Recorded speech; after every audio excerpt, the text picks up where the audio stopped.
கர்த்தருடைய பரிசுத்த நாமத்துக்கு ஸ்தோத்திரம். 1 கொரிந்தியர் 13வது அதிகாரம் 1-13. நான் மனுஷர் பாஷைகளையும் தூதர் பாஷைகளையும் பேசினாலும் அன்பே எனக்கு இராவிட்டால் சத்தமிடுகிறவன்களைப் போலவும் ஓசையிடுகிற கைத்தாளம் போலவும் இருப்பேன்.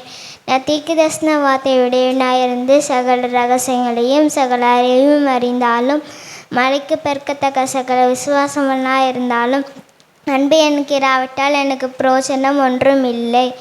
அன்பு நீடிய சாந்தமும் தயவும் உள்ளது. அன்புக்கு பொறாமை இல்லை. அன்பு தன்னை புகழாது, இருமாப்பா இராது, அயோக்கியமானதை செய்யாது, தற்பொழிவை நாடாது, சினமடையாது, தீங்கு நினையாது, அநியாயத்தை சந்தோஷப்படாமல் சத்தியத்தை சந்தோஷப்படும். சகலத்தையும் தாங்கும், சகலத்தையும் விசுவாசிக்கும், சகலத்தையும் நம்பும், சகலத்தையும் சதிக்கும். அன்பு ஒரு காலமும் ஒழியாது.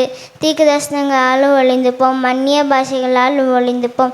நம்முடைய அறிவு குறைவுள்ளது, தீர்க்கதரிசனம் சொன்னாலும் குறைவுள்ளது.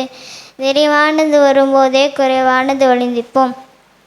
நான் குழந்தையாக இருந்தபோது குழந்தை போல் பேசினேன், குழந்தை போல் சிந்தித்தேன், குழந்தை போல் யோசிப்பேன். நான் புருஷனான போதோ குழந்தைக்கு ஏற்றவைகளை ஒழித்து விட்டேன்.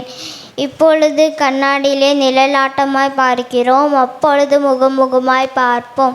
இப்பொழுது நான் குறுகிய அறிவுள்ளவன், அப்பொழுது நான் அறியப்பட்டிருக்கிறபடியே அறிந்து கொள்வேன். இப்பொழுது விசுவாசம், நம்பிக்கை, அன்பு மூன்றும் நிலைநிற்கிறது. இவைகளில் அன்பே பெரியது. ஆமென்.